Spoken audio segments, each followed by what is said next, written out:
तो लुबना, इरहाब ने लुबना को ऑफिस में दाखिल होते देखा और फिर थोड़ी देर बाद उसे बैठने का बोला। लुबना तो इरहाब के लहजे पर हैरान थी। वो हैरान सी सामने खड़ी कुर्सी पर बैठ गई। क्या लोगी, चाय या कॉफ़ी? इरहाब ने टेलीफोन रिसीवर उठाते हुए पूछा तो लुबना ने हैरानगी से उसे देखा और कॉफ़ी का बोला तो इरहाब ने दो कप कॉफ़ी को ऑर्डर दिया। इरहाब, तुम ठीक हो? लुबना को तो वो कुछ ठीक नहीं लग रहा था। मैं बिल्कुल ठीक हूँ, तुम बताओ, ठीक हो, खुश हो? हाँ, मैं बहुत खुश हूँ, लुबना ने मुस्कुराते हुए जवाब दिया। वो अबीर ने उस दिन, मेरा मतलब है कि तुम्हारे बेबी ठीक है? लुबना ने इरहाब से डरते हुए पूछा, क्योंकि इरहाब का कोई भरोसा नहीं था। गुस्से का कभी भी किसी भी बात पर आ सकता था। लुबना, अगर तुम उस दिन ना बताती तो शायद मेरा बच्चा। इरहाब कहते कहते रुक गया। मैं तुम्हारा एहसान जिंदगी नहीं भूल सकता। इरहाब संजीदगी से लुबना से कह रहा था और वो अंदर ही अंदर खुश हो रही थी। यही तो वो चाहती थी। तुम समझ रही हो कि मैं तुमसे इस तरह का कुछ कहूँगा? इरहाब की टोन यकदम बदल गई। मैं कुछ समझी नहीं, लुबना ने हैरानगी से पूछा। तुम्हें मैं कोई दूध पीता बच्चा लगता हूँ जो तुम सबके बचाए जाल में फंस जाऊंगा? इरहाब बड़े आराम से चेयर पर रिलैक्स होकर बैठकर बोला। लुबना के चेहरे से पकड़ने जाने का खौफ साफ झलक रही थी। तुमने जब पिक्स भेजी थी तभी अंदाजा हो गया था मुझे, इरहाब मुस्कुराते हुए बोला, जैसे उसके प्लान पर पानी फेरकर उसे ढेरों खुशी हुई थी। मुझे अपनी बीवी पर पूरा भरोसा है। वो बहुत मासूम है जो तुम जैसे घटिया लोगों के हाथों ट्रैप हुई। इरहाब ने लुबना को देखते हुए थोड़ा तल्खी से कहा, लेकिन अब उसे ऐसा सबक मिल रहा है जो वो सारी जिंदगी याद रखेगी। इरहाब की आंखों में सामने अबीर का चेहरा घूम रहा था और उसकी पानी से भरी आंखें जो अक्सर उसे बेचैन कर देती थी। इरहाब, उसमें ऐसा क्या है जो तुम्हें वो गलत नहीं लगती और तुम्हें वो पसंद है? लुबना चीख कर बोली थी, क्योंकि शायद उसे अपना आप इस तरह हारना पसंद नहीं आया। अबीर में ऐसा कुछ है ही नहीं कि उसे नापसंद किया जाए। इरहाब के ऐसे बोलने से वो जल भुन गई। लुबना, मेरी एक बात कान खोल कर सुन लो, मेरी फैमिली से दूर रहो। ये मेरी तुम्हें लास्ट वार्निंग है। आइंदा मैं तुम्हें माफ़ नहीं करूँगा, बल्कि तुम्हें ऐसी सज़ा दूंगा कि तुम सारी जिंदगी याद रखोगी। दफ़ा हो जाओ अब, इरहाब ने धीमे मगर सख्त तल्ख लहजे में कहा और लुबना वहाँ से फौरन निकल गई। बोलो उस्मान, क्या बात करनी है तुम्हें मुझसे? लुबना के जाने के बाद कुछ देर बाद उस्मान ने इरहाब को फ़ोन करके साहिल समंदर आने का कहा था और अब वो दोनों आमने सामने बैठे थे। भाई, आप मेरी आपी को माफ़ कर दें। मुझे लगता है जैसे उस दिन वो सब झूठ बोल रहे थे। मेरी आपी कभी भी इतनी गिरी हुई हरकत नहीं कर सकती। उस्मान सर झुकाए इरहाब से कह रहा था। मैंने उनकी आंखों में आज आंसू देखे तो मेरा कलीजा फटने को आ रहा था। वो बहुत रो रही थी और हम दोनों ही जानते हैं उनके रोने की वजह। उस्मान ने बेचैन होकर कहा, बस जाग गई बहन की मोहब्बत? इरहाब ने मुस्कुराते ज़ब्त करते हुए उस्मान से पूछा तो वो इरहाब को गौर से देखने लग गया। शायद वो अंदाज़ा लगाना चाह रहा था उसके लहजे का। मैं जानता हूँ वो सब झूठ बोल रहे थे, इरहाब ने उस्मान से कहा तो वह हैरान सा होकर इरहाब को देखने लगा। को जब लुबना ने पिक्स भेजी थी कि अबीर हस्पताल में है, तब उसने फ़ोन इसलिए कर दिया था कि अबीर कहीं किसी मुसीबत में ना हो। लेकिन उसके झूठ बोलने पर इरहाब को शदीद दुख हुआ था और गुस्सा भी आया था कि वो उसे इस काबिल नहीं समझती थी कि सच बोल सके। फिर लुबना की कॉल ने उसके पैरों तले से ज़मीन खींच ली। वो इतना तो जानता था कि अबीर कभी भी उसका बच्चा नहीं मार सकती, पर उसे डर था वो सब ना कुछ कर दें। उसके एटीएम में से पैसे निकालना उसे बहुत कुछ समझाने की कोशिश कर रहा था। वो जैसे ही डॉक्टर फहीदा के रूम में एंटर हुआ तो उसे याद आया कि ये तो लुबना की दोस्त थी। भली जब पैदा होने वाला था तब अक्सर लुबना इसी डॉक्टर के पास आती थी। ये बात इरहाब को बहुत कुछ खटकने पर मजबूर कर रही थी। वैसे भी बिजनेसमैन था, दिमाग का इस्तेमाल करना अच्छे से जानता था। वो वहीं खड़े खड़े जान गया था कि अबीर ट्रैप हुई है, लेकिन अगले ही लम्हे वो सोच चुका था कि अबीर को कुछ सबक ज़रूर सिखाएगा। एक तो झूठ बोलने की सज़ा, दूसरा उसे लोगों की सबक हासिल करने से ही समझ आएगी। तभी उसने जानबूझकर सबके सामने उसे शर्मिंदा किया ताकि वो आइंदा किसी और से बेवकूफ़ ना बन सके। फिर घर में भी उसने गुस्सा किया क्योंकि उसे बार बार उसके झूठ बोलना याद आ रहा था। पर उन सब में वली का फिर से ही हो जाना इरहाब के लिए खुशी की बात थी। उसी रात इरहाब अबीर को दादो और वली के हवाले करके डॉक्टर फहीदा के पास हॉस्पिटल चला गया था। धमकियां दी, उसका लाइसेंस कैंसिल करवाने के सारा सच मालूम कर लिया, यानी वो कैंसर की डॉक्टर बनी थी अबीर के सामने। इस सब वाक़ये में इरहाब को सबसे ज़्यादा दुख अबीर को उस दिन की तल्ख बातों के बोलने से हुई थी। वो जानता था अबीर ऐसी नहीं है, पर वो गुस्से में बोल गया था। उसे अंदाज़ा था उन बातों से ज़्यादा हर्ट हुई होगी, ख़ास तौर पर बेटी वाली बात से, लेकिन उसे यकीन था वो उसे मना लेगा। इरहाब ने सारी बात उस्मान को शॉर्ट में बता दी तो वो शर्मिंदा हो गया थप्पड़ मारने पर। शर्मिंदा होने की ज़रूरत नहीं, थप्पड़ तुम्हारी बहन वैसे ही डिज़र्व करती थी। इरहाब ने हंसते हुए कहा तो उस्मान भी हंस दिया। आपने मेरे कंधे पर रखकर बंदूक चलाई? उस्मान मुंह बसोड़ते हुए बोला तो इरहाब ने कहका लगा दिया। भाई आप काफ़ी समझदार हैं, मैं आपकी जगह होता तो बदगुमान ही रहता।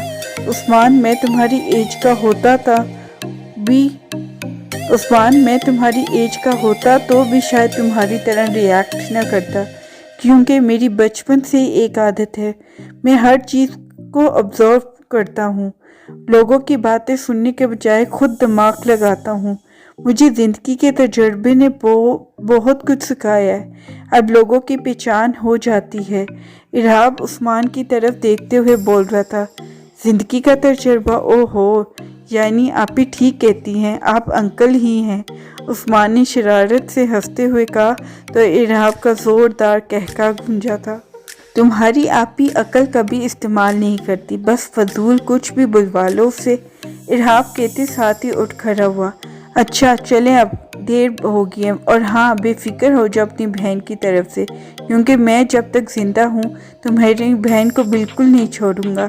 इरहाब ने मुस्कुराते हुए कहा तो उस्मान भी मुस्कुराते हुए खड़ा हो गया और वो गाड़ी की जानिब बढ़े। रात के 3 बजे इरहाब की आंख खुली तो उसे बेड पर अबीर साथ लेटी हुई नहीं मिली, बल्कि वो कमरे में ही नहीं थी। अबीर कहाँ चली गई है अब?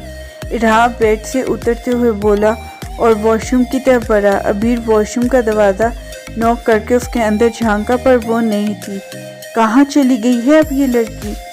इरहाब परेशानी से उलझे हुए बोला और वली का रूम चेक किया, पर अबीर वहाँ नहीं थी। फिर उसने दादो का रूम भी देखा, पर वहाँ दादो सो रही थी। इरहाब ने देखा बाहर का दरवाज़ा खुला था।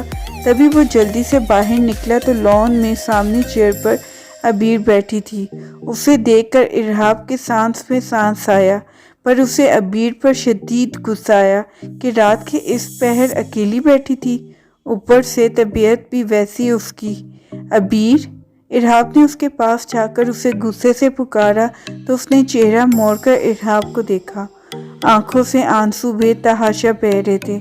मौसम क्योंकि बदल रहा था तो उस वक़्त तक ठंड भी हो जाती है। रोने और ठंड की वजह से नाक लाल हो चुकी थी। क्यों बैठी हो अकेली, वो भी इस वक़्त? इरहाब उसके पास बैठकर बोला। इरहाब, उसने रोते हुए उसे पुकारा। मैं इसे नहीं मारना चाहती थी उस दिन, मैं तो ज़िशान की हेल्प करने गई थी, पर उन सब ने झूठ बोलकर मुझे फंसा दिया। अबीर बोलते ही अपना चेहरा हाथों में छुपाकर रोने लग गई थी। इरहाब खामोशी से बैठा रहा और उसे रोने दिया। मैंने झूठ बोला था कि मैं अम्मी की तरफ हूँ, पर आप ही ने तो कहा था कि उससे कभी मिली तो टांगे तोड़ दूंगा तुम्हारी। अबीर रोते हुए उसकी बात याद करवा रही थी और इरहाब का दिल किया खुद का सर फोड़ दे। लेकिन आपने मुझे तोड़ दिया इरहाब, क्या मैं आपको ऐसी लगती हूँ? جو اپنے بچے کو مار دے گی؟ میں اس کو کیسے مار سکتی ہوں؟ یہ تو ہمارے پیار کی نشانی ہے۔ میں آپ سے پیار کرنے لگی ہوں ارہاب۔ میں آپ کے بغیر زندگی گزارنے کا تصور بھی نہیں کر سکتی، اور آپ مجھے اپنی زندگی سے نکالنا چاہتے ہیں۔ عبیر اپنے پیٹ پر ہاتھ رکھے ہوئے بول رہی تھی۔ آپ نے کہا تھا نا کہ بیٹی نہ ہو، پر یہ تو میری بیٹی ہے۔ اب میں کیا کروں بتائیں ارہاب، میں کیا کروں؟ عبیر روتے ہوئے بول رہی تھی، اور اس کے اس طرح رونے سے ارہاب کو بھی تکلیف ہو رہی تھی۔ عبیر، ارہاب اس کے پاس سے اٹھ کر اس کے سامنے گھٹنوں کے بل بیٹھ گیا اور اس کا ہاتھ تھام کر اسے بلا لی۔ آئی ایم سوری، میں غصے میں نہ جانے کیا کیا بول گیا تھا۔ میں جانتا ہوں وہ سب جھوٹ بول رہے تھے اور تم سچ بول رہی ہو، لیکن میں تمہیں تھوڑی سی سزا دینا چاہتا تھا، پر مجھے نہیں پتہ چلا اور میں تمہارا دل دکھا گیا اپنے کہے لفظوں سے۔ ارہاب کے اس طرح بولنے سے عبیر حیرت سے ارہاب کو دیکھ رہی تھی۔ یعنی آپ کو اس بات پر بھروسہ ہے کہ میں اس کو نہیں مار رہی تھی؟ عبیر اپنے پیٹ پر ہاتھ رکھ کے تصدیق کر رہی تھی۔ ارہاب نے ہاں میں سر ہلایا۔ ارہاب، آپ بہت برے ہیں، بہت زیادہ۔ میں آپ سے بات نہیں کروں گی۔ عبیر ارہاب سے بولتے ہی اٹھ کر وہاں سے کمرے کی طرف بھاگی تھی۔ ارہاب کچھ دیر وہاں بیٹھا رہا اور پھر وہ بھی کھڑا ہوا اور اندر کی طرف بڑھا۔ ارہاب کمرے میں داخل ہوا تو عبیر بیڈ پر بیٹھی رو رہی تھی۔ ارہاب نے دروازہ لاک کیا اور اس کے پاس آ کر بیٹھ گیا۔ تم لڑکیوں کے پاس اتنے آنسو کہاں سے آ جاتے ہیں؟ ارہاب نے شرارتاً پوچھا۔ آپ جیسے ظالم لوگوں کی وجہ سے آ جاتے ہیں، عبیر نے ناک کو شوں شوں کرتے ہوئے کہا، تو عبیر کی بات پر سنتے ہی ارہاب ہنس دیا۔ ناراض ہو؟ ارہاب نے اس کے آنسو صاف کرتے ہوئے پوچھا۔ نہیں، عبیر بھری ہوئی آواز میں بولی تو ارہاب نے اسے اپنے گلے لگا لیا۔ عبیر، آئندہ مجھ سے جھوٹ مت بولنا۔ میں اب کبھی آپ سے جھوٹ نہیں بولوں گی، کیونکہ مجھے بہت بڑی سزا مل چکی ہے۔ عبیر اپنی آنکھیں صاف کرتے ہوئے بولی۔ تم جانتی ہو، میں بہت ڈر گیا تھا۔ مجھے ڈر تھا کہ وہ تمہارے ساتھ کچھ کر نہ دے۔ ارہاب، وہ آپ کو اب تو بیٹی سے کوئی پرابلم نہیں ہے نا؟ عبیر نے جانے کیوں پوچھ بیٹھی، اور اب دل دکھنے کی باری ارہاب کی تھی۔ اسے اندازہ ہو رہا تھا بنا سوچے سمجھے بولنے سے وہ عبیر کو کتنی تکلیف پہنچا چکا ہے۔ کوئی بھی انسان پرفیکٹ نہیں ہوتا۔ اگر وہ اپنا دماغ استعمال کر کے سچویشن سمجھ گیا تھا تو اپنے الفاظوں سے مار کھا گیا تھا۔ عبیر، میرے منہ سے نکلے الفاظ تمہارے لیے میں نے دل سے نہیں بولے تھے۔ میں مانتا ہوں تم بہت ہرٹ ہوئی، پر میں کیا ہم سب کچھ بھول نہیں سکتے؟ ایک بھیانک خواب سمجھ کر ارہاب بڑے مان سے بولا تھا، اور عبیر نے اس کا مان نہیں توڑا تھا۔ آہ! لبنہ غصے سے چیختی ڈریسنگ ٹیبل پر رکھا سامان ہاتھ مار کر گرا چکی تھی۔ شور کی آواز سن کر بیکے کمرے میں بھاگا۔ کیا ہوا لبنہ؟ وہ اس سے بدگمان نہیں ہوا بیکے، وہ اس سے پیار کرتا ہے۔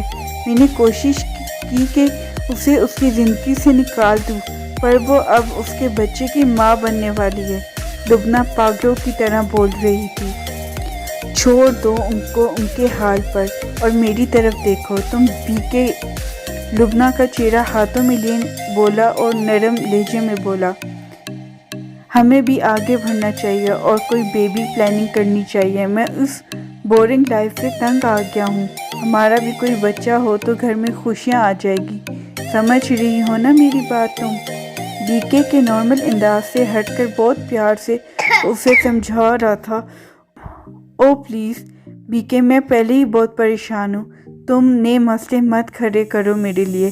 لبنہ نے اکتائے ہوئے لہجے میں بیکے کو کہا اور اپنا موبائل اور پرس اٹھاتی باہر چلی گئی۔ بیکے نے افسوس سے سر جھٹکا۔ عبیر، 5 دن 8 گھنٹے 40 منٹ اور 25 سیکنڈ ہو گئے تمہیں ولی کے روم میں شفٹ ہوئے کو۔ یار کب تک نراش رہوگی؟ آئی ایم سوری نا۔ ارہاب پانی پیتے ہوئے عبیر کے پاس جا کر بولا تو اسے ہنسی آ گئی اس کے حساب پر، لیکن ساتھ ہی اسے پھندہ لگ گیا اور وہ برے طریقے سے کھانسنے لگ گئی۔ آنکھوں سے آنسو بہنے لگے اور وہ مسلسل کھانس رہی تھی۔ ولی بھاگتا ہوا عبیر کے پاس آیا وہ اس کو اسکول سے آنے کے بعد بالکل اکیلا نہیں چھوڑتا تھا۔ ارحاب بھی پریشان ہو گیا تھا۔ کیا ہوا مما؟ کچھ نہیں، میں ٹھیک ہوں۔ عبیر کچھ بہتر ہوئی تو اس نے جواب دیا۔ السلام علیکم۔ عثمان لاؤنج میں داخل ہوتے ہوئے اونچی آواز میں بولا تو ولی ماموں ماموں کرتا اس کے گلے لگ گیا۔